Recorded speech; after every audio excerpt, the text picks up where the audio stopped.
Check the connection. Still checking the connection. Where do you want me to be looking? This guy. Do I like Split alternate? focus. Is it still checking Like connection? the movie. Hey! We did it! Good job. High five! Yeah. Woo!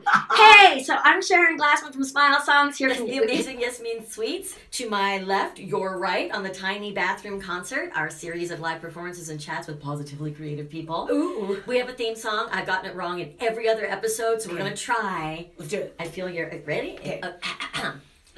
It's the show about positively creative people, brought to you by an introvert. It's the Tiny Bathroom Concert. Yeah. Woo! Welcome everybody. Hope you're rocking out wherever you are. You killed it. That theme song was great. Thank you so much. First time I'm hearing it. Yeah, it's pretty. I think it's gonna be my stairway to heaven. Oh, I think it's gonna be awesome. So for those of you who don't know Yasmin, she is an amazing actor, educator, troublemaker. Maker, yes, troublemaker. Maker of creative trouble. Ooh. And I had the great pleasure to meet her at an audition. Slide in, honey. I think you're. Oh, there you okay. go. Good cozy. Yeah, it's a very tiny bathroom, really isn't nice, it? yes, It's like the aisle show. We met in an audition for, right. for voice acting, which is something we both indulge in.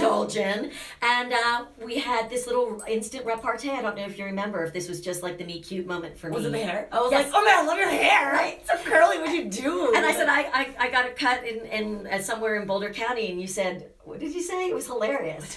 You said something like, are they racist? And I said, not unless you pay extra. That's right, because I think I had a racist stylist in Boulder. Yeah, you said, That's I just right. said I had a racist. So I was like, okay, I love you. I was like, was it that one? Yes. That one girl? Yeah, it's not her. Actually, my stylist was on our last episode. Oh yeah, so definitely not racist. No, she's awesome. Thank She's goodness. awesome. Okay. So I always say this is like my Mr. Rogers show about the people in my neighborhood. I love Mr. I Rogers know you so love- much. What do you love about him? I love everything about him. I love how serious he takes children, and I love his approach. I watched on the plane, last international flight I was on a couple months ago, I was watching for the first time Won't You Be My Neighbor? Oh. I was a sobbing maniac to the point where my partner was like, are you okay? And I was like, oh my God! What an amazing human being. Also, I grew up with Mr. Rogers, and also he reminds me of my father. So not in the way that he behaves at all, but in the way he looks. Okay. The kindness. No, just the way he looks. Okay, well, we'll move on from that. Oh yeah, no, I love my dad. Also, I'm a daddy. Yeah, and your daughter loves Mr. Rogers because she greeted me at the door and she said, "Hello, neighbor." Oh, I'm like, oh, you want to watch something? Here are your options: Daniel Tiger, Mr. Rogers. What do you want to watch? I was like, okay. She was like, okay, yeah, I can do it. So so I was going to say, this is my Mr. Rogers meets Sound of Music show. So it's Mr. Rogers and the wonderful people in my neighborhood, introducing them to my friends out there. Hi, everybody. Hello. I'm going to wave. And let's start at the very beginning. It's a very good place to start. Let's start at the very beginning. A very good place to start. I love the Sound of Music. See? Love it. See? Okay, all these things. So let's start at the very beginning. Okay. I was curious because you're such a vivacious, creative, spontaneous person. Were you a performer as a kid? What kind of kid were you? I was kind of a spaz as a kid. I am the youngest in my family. Of how There are many? 4 kiddos. The eldest is my brother, and then I have 2 older sisters. I'm an Aquarius, so that's probably part of it. Yeah, I mean, I think I was always kind of a spaz. I always had my land of make-believe in my mind. Ooh. And I would always was doing performances. I remember the very first book I learned to read was called Nobody Listens to Andrew, which is kind of like my theme story, like my theme in life, because I was the youngest, so I'd be trying to say something and no one was listening to me. And this is a story of a little boy. It was like a Dick and Jane type of like the animation. And it was about a little boy trying to get his mom's attention, his sister's attention, his dad's attention, because there was a bear sleeping in his bed. Oh, yes. Okay, it's kind of important. Yeah. And so I remember that was the very first book I learned to read, and I memorized it, and I performed it to people. It was that's what I did. Interesting. So random. I know, it's just so weird. And I remember the very first play I saw was a school play. I must have been, in 3rd grade at the time, and I started school younger. So I remember in 1st grade I was 5, so 6, so I was 7, right? I saw this play, and it was Oliver Twist. And I remember a girl played the role of Oliver. You can see my voice is like this. It's not like, and it's always been kind of like a raspy voice. Even as a kid. Even as a kid, yeah. And I don't smoke or anything like that. I'm kind of judgmental about smokers. But Artistic, judgmental. Okay, yeah. About the smokers. About the Oh, smokers. that's fine. And I'll say straight up like, oh, you smoke. I'm totally a hater on smokers. But whatever. So anyway, but positivity right here. So anyway, yeah, I saw it and there's a girl, and she's a brown girl, and she was playing the role of Oliver. And I remember, because I used to get made fun of for my voice and multiple things when I was younger, and I was like, oh my God, I want to do what she does. And I was all excited because I felt like I could be her. I was brown, she's brown, you know what I mean? And she was a girl playing a boy's role. And it was so funny because the following year, I auditioned for the school play. I got cast as the antagonist, which was a male character. And it's not uncommon for me to play male roles.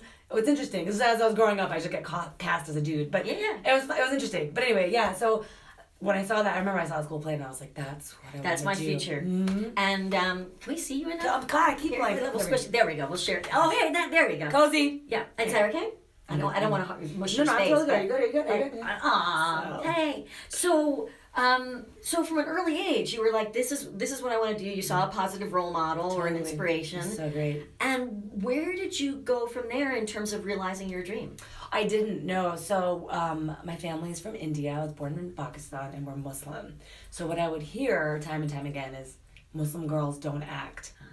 And it was a lot of resistance. And, I wanted to major in theater. I wanted to do every opportunity I got. I'd be like, oh, I'm going to audition for this thing. And I would get like a role and was lucky enough.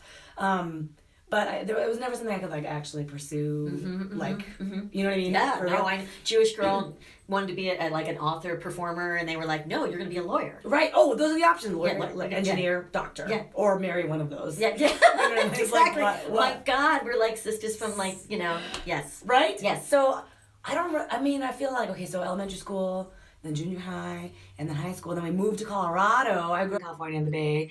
And then, I did school stuff. Like I auditioned for plays and blah, blah, blah. But I never really I wrote a lot. And I wrote a lot of poems, and I performed a lot of poetry. That was sort of my avenue because it required, in terms of the performance, it required less of a time commitment. Yep. It was like, I'm going to go to spoken word night on blah, blah, blah. Yep. You know what I mean? My parents would see it, and they'd be like, oh, she's so talented. And I was like, cool, thanks for the support. Yeah. You know what I mean? Yeah. At this point, and then I would move, I moved to different places. And I remember I studied abroad in Sweden. Yes, no, wait, I know that, but you guys don't know that. And I think this is fascinating as well. Yes. So you're going from Colorado to Sweden? Is that Yeah, so I went from California to Colorado. Uh-huh. Then I went to Colorado. I went to college. I finished high school here, and I did plays in high school, and it was fun. Oh, did I play the boy role also? Maybe. But and then I studied. So I moved. I went to school in Boulder, and then from Boulder, I studied abroad for a year in Sweden. Yes. And I studied Swedish, and I spoke Swedish, speak Swedish, and I joined their theater troupe thing. Okay. And they were like. They spoke really fast, and with another language, you're like, I'm keeping up, I'm keeping up. Punchline, and you're like, Oh, quiet. yeah. So I did. So basically, everywhere I went after Sweden, I came back to Colorado. Then I moved to Germany, and I just went to a couple places, and then everywhere I went, I would find an outlet to express my creative self. Yep. And then I started doing. Then I discovered Augusto Boal. For those of you who don't know Augusto Boal, he's a Brazilian guy who's since passed. May he rest in power and peace. He created the Theater of the Oppressed. And this is an arsenal of theater techniques that you can use. And I didn't realize, but that you could combine. I took a class on theater for social change or social justice, something like that. Way later, after I graduated college. I was like, oh, I'm just going to see if I'm going to take a class at Boulder in theater because I was never able to study it. So I did. And it changed my life. I remember Amy Bertain was the instructor, and she's amazing. So she taught me about Augusto Boal, and it's basically taking my passion for theater and social justice and putting it together, and you can use these techniques to create community dialogue and try and make change. It was amazing. It changed my life. I don't know if I answered any of your questions. No, you did. And I think there's someone we have to wave to. We can't touch the screen because the just so you know, the camera's on a tripod on the toilet seat because this is the tiny bathroom concert. So we see you and we are waving at you, but we can't more followers. Wave, hey! So yes, the Theater of the Oppressed. And yeah. What I'd like to ask you is, do you feel that you can get a serious message to people's hearts and understanding better through entertainment than, let's say, oratory or a speech or an op-ed in a newspaper or a segment on a TV news? Is there something about making your coating your vegetables in chocolate kind of effect? Maybe. I mean, I think my response is totally biased because I'm a performer and I totally believe in that kind of performance. Yeah. So yeah, absolutely. I mean, there are different types of learners, and I think that there's a type of person that would read an op-ed and have a feeling and a response to it. But I feel like people really remember when they have an emotional response. Yes. So you retain that. So when you have a performance and there's like some instance of there's like a major conflict that resonates with you, or you're invited to come up on the stage and change the outcome of the scene and address the conflict, that's gonna stay with you. Yeah. You know what I mean? Auguste Bois called it rehearsal for real life. It's pretty amazing. That's a great term. And I think also what you're talking about is it's visceral as opposed to intellectual. Yeah. So when you feel it, you have an emotional, you have a personal connection to the experience as opposed to, let me think about this. What would it be like? Right. Just like music, right? Like people like music and have like because it evokes so much emotion, and like people have personal relationships with songs. Oh yeah, you know what I mean. Yeah, and like that's different than I don't have a personal relationship with an article that I've read in a journal. Right. You know what I mean? Like I just don't. Yeah. But like poetry, poetry, yeah, totally, actually. Yeah. So it's I think it's the more that maybe we have to put ourselves in either another person's shoes or into a situation and get out of our head a little bit. Yeah. Experience it.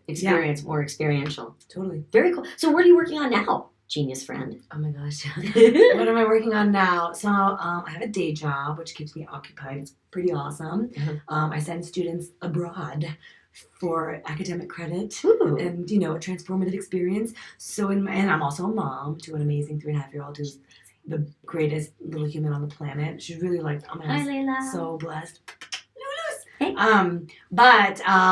So I was fortunate enough to be selected to be a part of this workshop production at the Jones Theater at the Denver Center Performing Arts. It's Denver, Colorado, not Denver, Sweden, in case you want to know. Oh yeah, totally. Denver, Sweden, just outside Stockholm. Second home. So that it's going to be an immersive, interactive theater experience. That's kind of it in terms of the world of theater. I just did the first full production I've ever done since I had a kid. So that's 3.5 years. Mm-hmm. I did that with the Athena Project, right? The Athena Project? I am not. Tell us more. The Athena Project's great. I think the it's athenaprojectarts.org. Okay. It's a nonprofit. They're great. The Athena Project exists to support women and girls in the arts. Yeah. And it's amazing. So we did a show at the Elaine Wolf Theater, like in September. Okay. September. Mm-hmm. Yeah. And I was in a small role. I got asked, the director I love to pieces, Angela Hassel, she's amazing, asked me to consider it. And it was a smallish role. And I was like, cool, yeah, okay, it's a small role. I can hang. Mm-hmm. But whoa, the time commitment. Working from 8 to 5, 8:30 to 5. And then going into tech from like 6 to 10. Wow. Like South Denver. And I live way up in, it's just like, I was like, I never saw my family. There were days where like Layla, my daughter, would go to the door and like she wouldn't have tears. Like she would have tears in her eyes, but she would be silent and she would just go, oh man. I was like, I am the worst mom ever. That's such guilt. Do you Yeah. think she might have an acting gene? Oh my gosh, actually major. She she knows every single word to every single song in Moana. Oh, no, I was gonna say she sung me Moana. Oh yeah, she will. She is a performer, and I was like, cool. That's great. I don't know why I have anxiety about it. I think it's stuff I've inherited from my parents. So you want her to be a lawyer? Chemist. I was like, come on, go to STEM. And she's like, so hilarious. Yeah, no, she's totally a performer. I was like, I've only taken her to rehearsal with me once. That's right. And she went straight up on stage, and I was like, it was so funny. I was with my scene partner, and we're like, I'm blah blah blah, and like, it's like mad, and we're angry, and then you see this little head, these two little eyes. Hey, are you guys okay up there? Oh. Are you guys okay up there? And she must have been like, she's like 3 at the time. It was so hilarious because she was only 3.5. But yeah. Anyway, it was really funny. And I was like, oh my gosh. And then she just rolls up on stage like it's her house. I was like, oh boy, this is what's happening. Okay, well, you are who you are. There's another thing. I think there's a technology piece, maybe. I'll ask you the question. Is there a technology piece? I feel I come across young kids in the musical arena who are astounding singers. And I'm wondering, are they getting some kind of arts training, like art schooling, by watching Moana over and over again, because I know there's like an iterative, repetitive kind of thing, or being able to access songs on YouTube and rehearse with them, or being able to put up your own video. Sure. I mean, maybe. I haven't really noticed that with my daughter. I mean, I watched Little Mermaid 1,000 times. Yeah. Full disclosure, I have not allowed her to watch that. I was like, this teaches really dangerous lessons. Like, quite literally, give up your voice for a man you don't even know. Like, I was like, oh, no. Yeah. Nope, we're not watching that. But I watched that 1,000 times and I sang a lot, but I don't think that improved my singing ability. Okay. I still think you're a singer. That's for another show. We'll bring Yasmin back and we'll do a singing thing. Okay. But, so here's a subject that I thought you might be interested in. So I've had a number of guests on the show, the Tiny Bathroom Concert Series with Positively Creative people, who are surprisingly calm. And this was like, meeting unicorns for me. They were awesome, creative people. Do you think that energy and excitability and, in my case, neuroticism is tied into creativity? Are they independent? Do you think these are two separate species of creative people? I don't know. That's a great question. Gosh, it's something I want to think about. I mean, they might be two separate species of creative people. I know lots of introverts who are super chill. I know you're an introvert. Yes, I'm introvert. But you're not that chill. Like, you're like kind of spazzy like me. Yes, I'm a gregarious, neurotic introvert. Yeah, that's fascinating. Yes, I'm not like a namaste introvert. Although I do yoga and I try to meditate and cool. But my baseline is kind of like yeah, same. Right, same. And I think that the world, like, I feel like it's set up for people like us, like, who have that kind of as a baseline. So I think it's harder for introverts, not introverts, but like calm, quiet people, like chill folk to like access some of the things we access because we're so careless and tapped in. Yeah, the astounding thing was they've done tremendous things. Like, they've achieved and yet they're just like centered, and I was like, awesome. Wow, I know. I was really honored to have them in the bathroom. I'm honored to have you in the bathroom. It's an honor to be in the bathroom. I know. Do you like my shower curtain? I do like it. It's kind of like Johnny Carson meets Laugh-In or something. Meets Laugh-In? Yeah. Oh, you don't know Laugh-In. I'm sorry, you're too young. It was. You look at it. It's a show in the '60s where they had a wall with different colored like doors, and people would open them, and like Goldie Hawn would pop out and say a joke, and then close the door. Fun. Yeah, really rapid fire '60s. Silly. Yeah, it was. So back to the topics of creativity. Yes. How do you make time for everything you have to do and focus? Yeah, I haven't. Okay. I haven't answered that for myself yet. Remember, I was like, I got that mud thing for my microphone that I haven't set up in 3.5 years. Yeah. Sorry to my agents because I haven't auditioned. I get those audition announcements. In my mind, I think that'd be really nice. But I haven't done She has told me that we have the same agent, so I can vouch. She's legit. Oh my God, they just stopped sending them. They're like, yeah. Like, it's mean, dude. Ugh, she ever gonna get her studio together? It's hard. So then how do you prioritize when you get up in the morning? And you get up early, right? Except for on the weekends. Yep. Today I got up at 9. That's pretty great. It's pretty awesome. But so on any given day, when you've got family, day job, creative job, personal time, I imagine. What? What's that? It's this thing I've heard about. It's what the calm people have.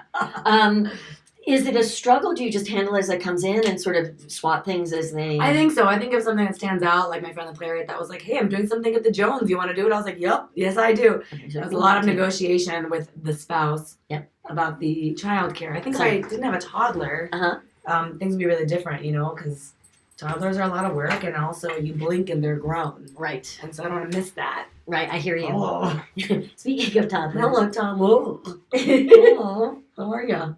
Oh, yeah. BB was just down on the floor, but now she had to come in. She wants to see Auntie Yasmin. Hello. Say hi. Did you enjoy your popsicle?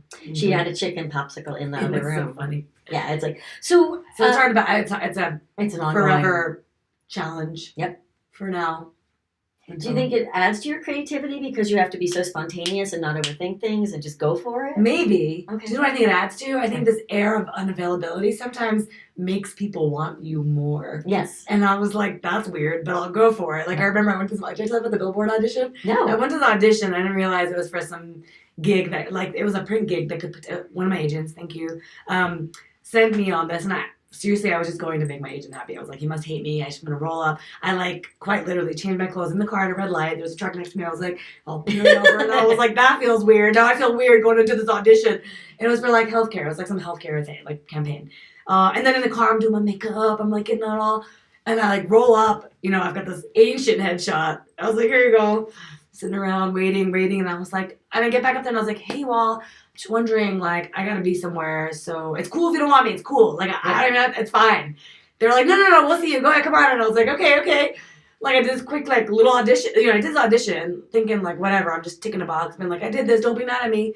And then I got the gig, and it was a billboard. And my face was on a billboard, and I was like, oh, the air of unavailability. And it happened a couple of times. I feel like there was another thing where I was like, oh, I can't audition for that. I can't submit for that. Like, I don't have time. Then my agent was like, the client asked for you specifically. I was like, okay. Which is nice. And I guess at this point, you know, my time is so limited that, you know, I just pick up on things that really, really matter to me. Gotcha. Those are the ones that I'll follow through with. That leads to a question that I have been wondering. What is it like to be professionally beautiful? Because that's part of what you do. That's part of who you are. That question makes me really uncomfortable. Oh, sorry. That is, I would say, a symptom of what I do. It's a feature. It's a bug, not a feature. Is that what they say? I don't know. So I have an agent. I have a couple of agents. One specifically for voiceovers. They're the best. I love them. And the other one is for like commercials and print stuff. Uh-huh. So then I'll be like, I'll just get sent out on stuff because I like fit what they're like. You know, they're like ethnically ambiguous girl in her 20, 30 or whatever, right? And I'm like, all right, cool. Yeah, because I remember at some point the agency was like, we don't have anyone that looks like you. And I was like, cool. And so they'll send me out because I fit that look or what they think the client's looking for. Yeah. And it's weird because then I'm in a room with like professional models and I was like, it's totally not what I do. I can improv and like do cool voiceover stuff. And there's just like hot, like fine looking women and like I'm all, oh, what do you do? And she's like, oh, I'm model. I was like, right, of course. Me too. So I'll be like in my work clothes all raggedy. I'm like, I showered yesterday. So it's weird. It makes me really uncomfortable because that's not really what I see myself doing. Right. It just happens to be, you know, I happen to get called out on that. So then you go and you rock it and you win it. Sometimes. So a tip, because I know that you have to get going because we're a very busy woman. Oh my God. For folks out there who want to either embrace their creativity or feel braver about trying something new, what's your advice? Oh, I have some advice. Yeah, that's a great question. I've got a couple of things. Well, I think if folks are feeling apprehensive about embracing their creativity, you might want to try on a creative alias, right? So like come up with a character for yourself and be that character. Wow. That way the risks that you take aren't you. It's not you taking those risks because it's your creative alias, right? Like my name is Yasmin Sweets. That's not my legal name. Yasmin's my middle name. And so the Yasmin Sweets has become my stage name and that's who I am. And then, you know, my day job, I'm somebody else. And then when those worlds collide, it gets crazy. That's interesting. But yeah, I mean, I did a workshop once when I was fresh out of college. I went to this like international leadership workshop. And I remember like I was preparing for it and I was like, I feel really uncomfortable. So then what I did was I rolled up to the session wearing an bright orange wig, an orange feather boa. And I was like, Yasmin's not here today. It's citrus. And like my lesson to the students that I was doing the workshop for was like, it was on cultivating creativity. That was the session. It was called Cultivating Creativity. And one of the first things I did was like, okay, come up with your creative alias. And it's just a fun exercise to see what you would do as that person, you know, and how that looks different than what you do as yourself. I love that idea. I think I'm going to develop a creative alias, and I think I'm going to get one for BB too. Sweet. Yeah, she's going to say, well, cool, Yasmin. Is there anywhere that people can find you if they want to put you into a play, hear your voices? Yeah, cool. Yeah. I have a website that's hasn't been updated in 5 years. Sorry, baby. All that like but that is yasminsweets.com. YASMIN Sweets the plural.com. Or you can message me on Instagram. I'm at Saira303. Saira's my first name. So you get a little glimpse of who I am. SAIRA 303. You can message me on Instagram. I'm actually really responsive on Insta more than anything else. So yeah, I guess that's how you can get a hold of me. Great. There's a messaging function on my website, yasminsweets.com. Perfect. Yeah. And any last thoughts? Anything I forgot before we let you ease on down the road? Thank you. It's actually been an honor and so much fun to be here. That's what is my closing thought. I love that. Thank you so much. Well, everyone, this is our latest Tiny Bathroom Concert Series episode with the amazing Ms. Yasmin Sweets, actor, educator, all around super fun human being, wonderful mom. And we will see you soon. There's going to be another episode, and we will be launching the series on YouTube, not this Tuesday, but the week after that. So if you want to find me, you can look for the YouTube Smile Songs channel, or just go to this little Smile Songs messaging thing on Instagram, which I just learned about from my friend Yasmin Sweets. The dog is asleep. I can't believe it. I know She's like, She's wait. like, say bye-bye, everyone. Waving to all of you, waving at us. We'll see you soon. Bye. Let's see. I have to turn it off now. She was Coming in for the wave. Let's see. And then I have to do this other thing with my glasses. Sorry, guys. Here are my glasses. Ready? I think we're still live. We are still live. But then, see, we get to save it. Watch this. Ooh. It's really cool. So save. See, this little thing is key. Ooh. And I forgot it. I forgot it last time.